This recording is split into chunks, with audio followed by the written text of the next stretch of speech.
Sikit je lagi komen hok nak kena tu dengan tekaan harga. Yang lebih kelu deh. Harga untuk BMX ni orang ni yang tak beli lah sebab payah kan. Sebab duduk bawah belaka habis sekarang nak tobik. Untuk model ni lebih kelu bawah pada 200 dah pada 150. Lu ada kena dengan nak bagi harga ni akan bagi hadiah. Untuk hadiah ni orang puan buat akhir sangat. Tapi kena dia orang lelaki pun nasib lah. Dia sekiri lah. Kalau orang pernah follow Angah, kalau Angah buat okey Angah nak bagi, Angah akan bagi. Lupa adik Fatah ni. Fatah tadi Angah letak adik gambar tu. Fatah ni Angah kata nak belanja dia untuk sepoket. Tapi beberapa minggu baru dia mari.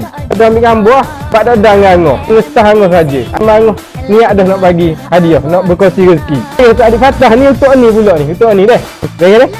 Tengok macam Angah hoyak, harga naik tu pasti korang tak akan sama sekali. Mari sini insya-Allah puas hati Angah bagi harga. Ni untuk betul-betul belanja 50 orang atau 1 orang, okey?